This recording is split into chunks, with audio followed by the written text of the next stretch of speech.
राम जय राम जय जय राम राधे श्याम राधे श्याम जय जय राधे श्याम श्री राम जय राम जय जय राम राधे श्याम राधे श्याम जय जय राधे श्याम श्री गणेशाय नमः श्री सीतारामाभ्यां नमः श्री हनुमते नमः श्री उमापते नमः श्री गुरुवे नमः सब संतन की जय जय जय जय सीताराम राधे श्याम श्रीमद् भागवत महापुराण चतुर्थ स्कंद 12वां अध्याय श्लोक संख्या 38 से पाठ करेंगे।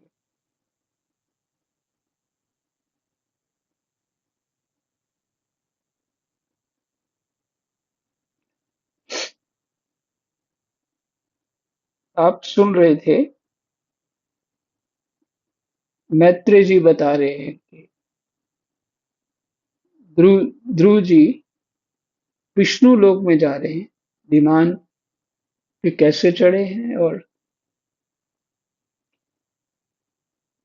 देवताओं ने स्वागत किया है और माता का ध्यान आया है, तो माता पहले से ही जा रही।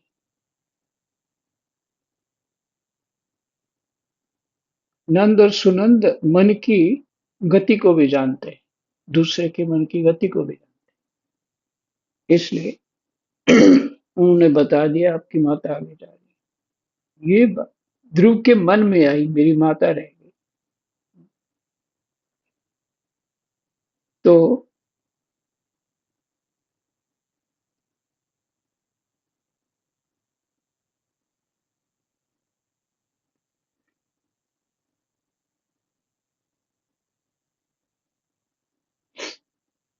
सभी लोगों को पार किया और काल के सिर पर पैर रख के आरंभ में चढ़े थे विमान पर।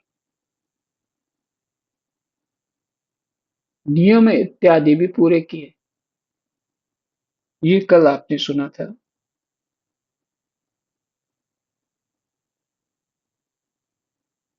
और जो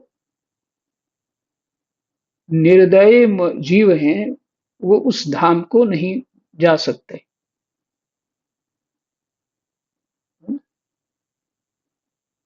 इसका इसका स्पष्ट यही है सार बात के, जड़ बुद्धि निर्दय हो जाता है, जिसको सिर्फ अपने शरीर ही दिखता और कुछ नहीं दिखता, संवेदनाएं नहीं होती दूसरों के प्रति, वो जड़ होता। और जड़ फिर तो निर्दयी होता।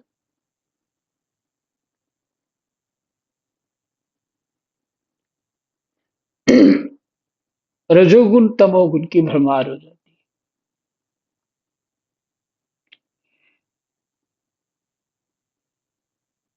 जो सात्विक हैं, जो शांत समदर्शी शुद्ध और सब प्राणियों को प्रसन्न रखने वाले हैं तथा भगवत भक्तों को ही अपना एकमात्र सच्चा सुहृद मानते हैं, ऐसे लोग सुगमता से ही इस भगवत धाम को प्राप्त कर लेते हैं।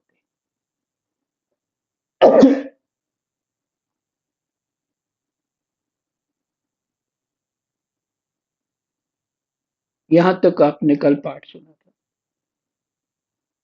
मैत्रेय जी विदुर जी को सुना रहे। आगे क्या कहते हैं मैत्रेय जी? इस प्रकार उतानपाद के पुत्र भगवत परायण श्री ध्रुव जी दोनों लोकों के ऊपर उसकी निर्मल चूड़ामणि के समान विराजमान हुए।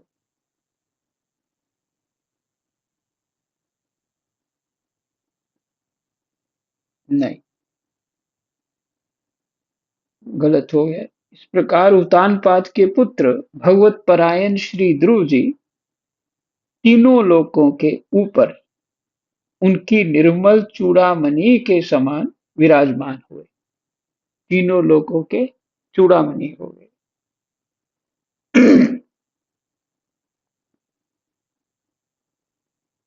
कुरुनंदन, जिस प्रकार दाएं चलाने के समय खंबे के चारों ओर बैल घूमते हैं, उसी प्रकार यह गंभीर वेग वाला ज्योतिष चक्र उस अविनाशी लोक के आश्रय ही निरंतर घूमता रहता है। कुरुनंदन, जिस प्रकार दाएं चलाने के समय खंभे के चारों ओर बैल घूमते रहते हैं,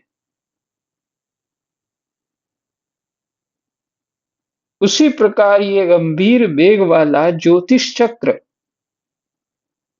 उस अविनाशी लोक के आश्रय ही निरंतर घूमता रहता है।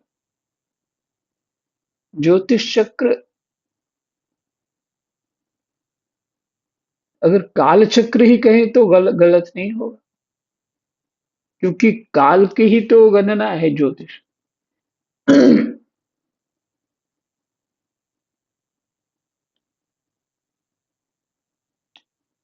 उसकी महिमा देखकर देवऋषि नारद ने प्रचेताओं की यज्ञशाला में बीना बजाकर ये 3 श्लोक गाए थे। उसकी महिमा देखकर देवर्षि नारद ने प्रचेताओं की यज्ञशाला में वीणा बजाकर ये 3 श्लोक गाए थे। ये पाठ हो तो नहीं चुका लगता है, इससे लग जो भी। श्री नारद जी ने कहा, इसमें संदेह नहीं, ये 3 श्लोक क्या है वो? इसमें संदेह नहीं, पति परायणा सुनीति के पुत्र ध्रुव ने तपस्या द्वारा अद्भुत शक्ति संचित करके जो गति पाई है, उसे भागवत धर्मों की आलोचना करके वेदवादी मुनिगण भी नहीं पा सकते। हमारा ही शायद पाठ कल हो चुका है, पूरा ही हो गया ऐसा लगता है।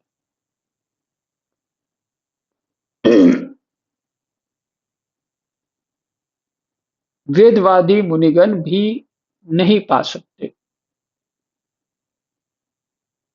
क्योंकि वेदवादी शब्द के ऊपर थोड़ा बात हुई थी कि वेद में कहा है,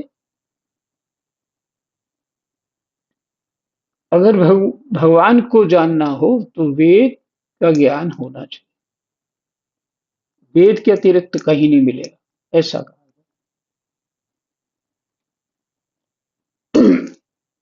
तो ऐसे मुनिगण भी उस विष्णु लोक अर्थात ध्रुव लोक को नहीं पा सकते। फिर राजाओं की तो बात ही क्या। अहो, वे 5 वर्ष की अवस्था में, क्या राजाओं की बात अर्थ क्या है कि ये तो राजकुमार है ना, तो राजा लोग तो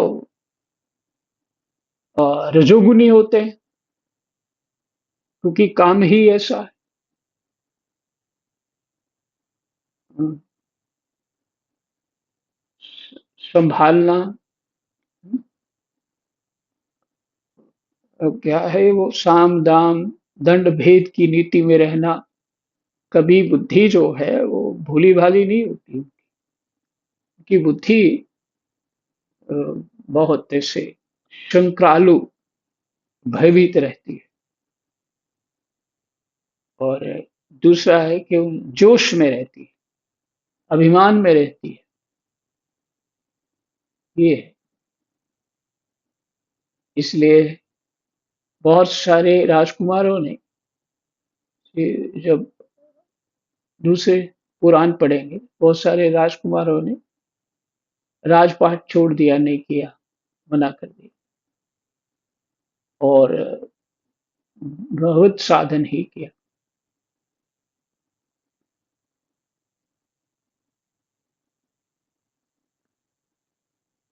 लेकिन वो एक बाबा एक बात सुनाते थे, एक मछली होती है। पानी की जो गति होती है उसके विपरीत दिशा में, नहीं उल्टी दिशा में, वो बड़ी तेजी से चल सकती है।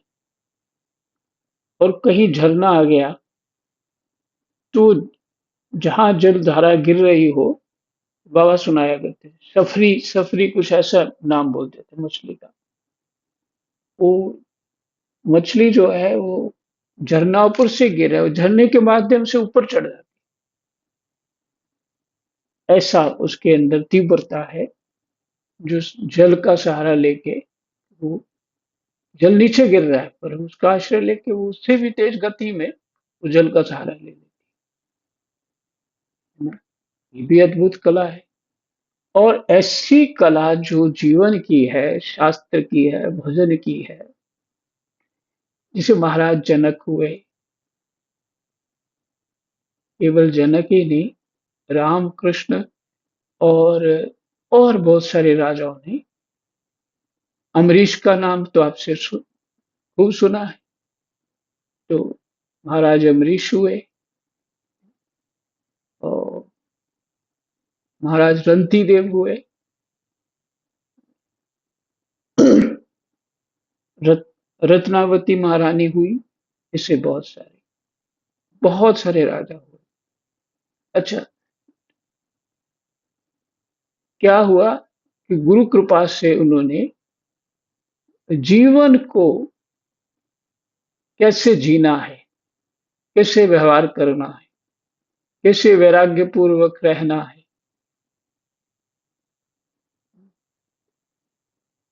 और कैसे अ, भजन साधन कैसे करना है, ये कला, ये समझ उनको आ गई।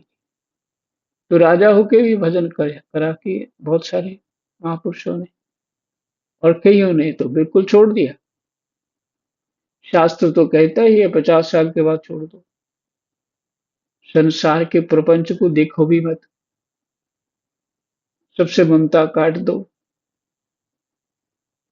हम्म? किसी को भी देख के ना प्रसन्न हो ना दुखी हो, जो चाहे कोई करे, यही है वैराग्य। ये शास्त्र कहता है। पर इसमें गुरु कृपा, भगवत कृपा चाहिए, सफल तो वही कर सकते हैं।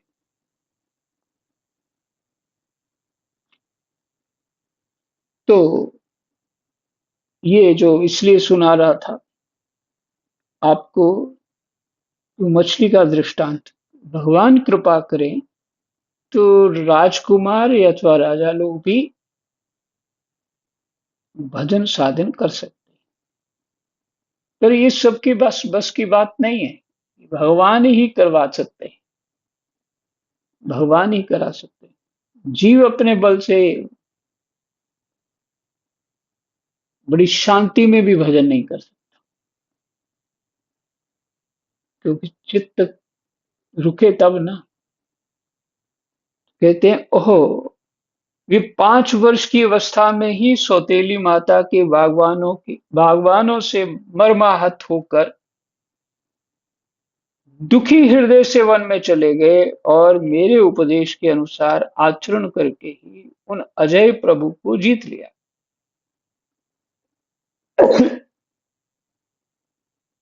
अजय प्रभु को जीत लिया। भगवान से तो प्रेम के वश होते हैं।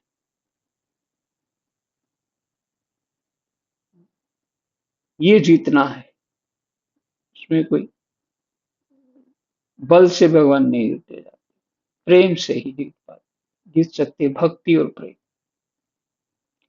जो केवल अपने भक्तों के गुणों से ही वश में होते हैं। ध्रुव जी ने तो 5-6 वर्ष की अवस्था में कुछ दिनों की तपस्या से ही भगवान को प्रसन्न करके उनका परम पद प्राप्त कर लिया। किंतु उनके अधिकृत किए हुए इस पद को भूमंडल में कोई दूसरा क्षत्रिय क्या वर्षों तक तपस्या करके भी पा सकता है क्या? अर्थात नहीं। श्री मैत्री जी कहते हैं, विदुर जी, तुमने मुझसे उदार कीर्ति ध्रुव जी के चरित्र के विषय में पूछा था, सो मैंने तुम्हें वह पूरा का पूरा सुना दिया। साधु जन इस चरित्र की बड़ी प्रशंसा करते हैं। यह धन यश और आयु की वृद्धि करने वाला परम पवित्र और अत्यंत मंगलमय।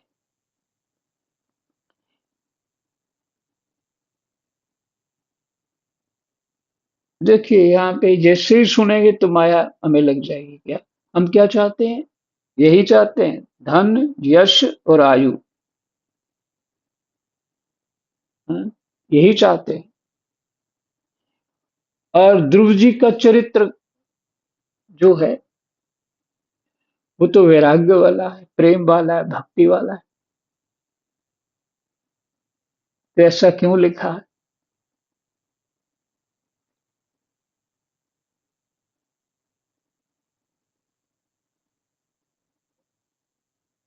ऐसा नहीं कि गलत लिखा है, ये ऐसा नहीं होता, होता है, ऐसा ही होता है। परंतु लक्ष्य को, ये टेस्ट है हमारा। लक्ष्य हमारा क्या है? भगवान की प्राप्ति, कि धन यश और आयु की वृद्धि करनी है, उसके लिए पढ़ना है। भगवान की प्राप्ति के लिए ही समझना है। परम पवित्र और अत्यंत मंगलमय है। इससे स्वर्ग और अविनाशी पद भी प्राप्त हो सकता है। यह देवत्व की प्राप्ति कराने वाला बड़ा ही प्रशंसनीय और समस्त पापों का नाश करने वाला है। भगवत भगवत भक्त ध्रुव के इस पवित्र चरित्र को जो श्रद्धा पूर्वक बार बार सुनते हैं, उन्हें भगवान की भक्ति प्राप्त होती है, जिससे उनके सभी दुखों का नाश हो जाता है। इससे श्रवण करने वाले को शील आदि गुणों की प्राप्ति होती है। शील आदि गुणों की प्राप्ति होती है। जो महत्व चाहते हैं, उन्हें महत्व की प्राप्ति कराने वाला स्थान मिलता है। महत्व मैंने अपनी इम्पोर्टेंस चाहते हैं, उनको वो महत्व की महत्व प्राप्त करने वाला स्थान मिलता है।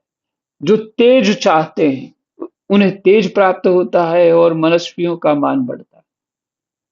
पवित्र कीर्ति ध्रुव जी के इस महान चरित्र का प्रातः और सायंकाल ब्राह्मण आदि द्विज जातियों के समाज में एकाग्र चित्त से कीर्तन करना चाहिए।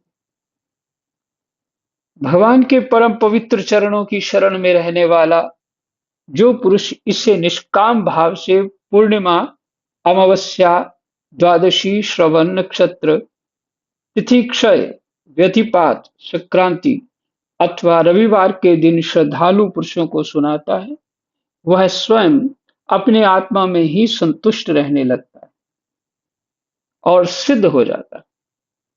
यह साक्षात भगवद विषयक अमृतमय ज्ञान है। जो लोग भगवन मार्ग के मर्म से अनभिज्ञ हैं, उन्हें जो कोई इसे प्रदान करता है, उस दीन वत्सल कृपालु पुरुष पर देवता अनुग्रह करते हैं। यह साक्षात भगवद विषयक अमृतमय ज्ञान है। जो लोग भगवत मार्ग के मर्म से अनभिज्ञ हैं, नहीं जानते, उन्हें जो कोई से प्रदान करता है, उस दीन वत्सल कृपालु पुरुष पर देवता अनुग्रह करते हैं। अब ये भी बात है कि दुष्ट प्रकृति के व्यक्ति को नहीं सुनाना चाहिए, नहीं समझाना चाहिए, ये कहा गया। और यहाँ पे ये शब्द है, तो सही क्या है? सही यही है,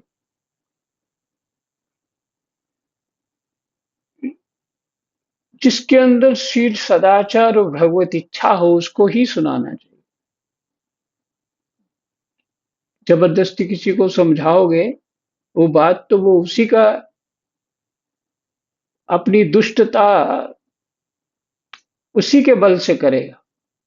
ज्ञान से बल से ही अपनी दुष्टता बढ़ा देगा।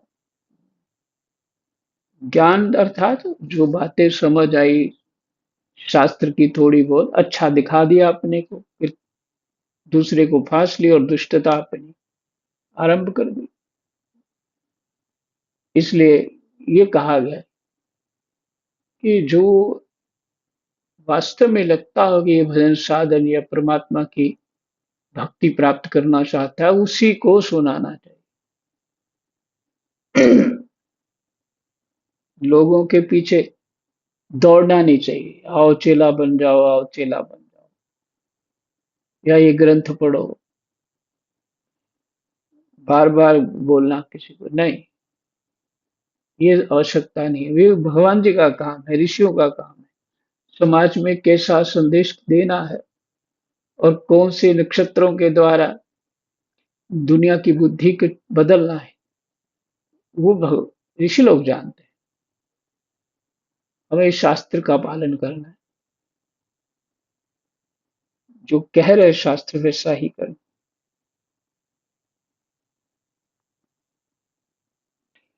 ध्रुव जी के कर्म सर्वत्र प्रसिद्ध और परम पवित्र हैं। वे अपनी बाल्यावस्था में ही माता के घर और खिलौनों का मोह छोड़कर श्री भगवान श्री विष्णु भगवान की शरण में चले गए थे। गुरुनंदन, उनका ये पवित्र चरित्र मैंने तुम्हें सुना दिया। जय जय सीताराम, राधे श्याम, कृष्णाय वासुदेवाय, हरये परमात्मने, प्रणतः क्लेशनाशाय, गोविन्दाय नमः। जय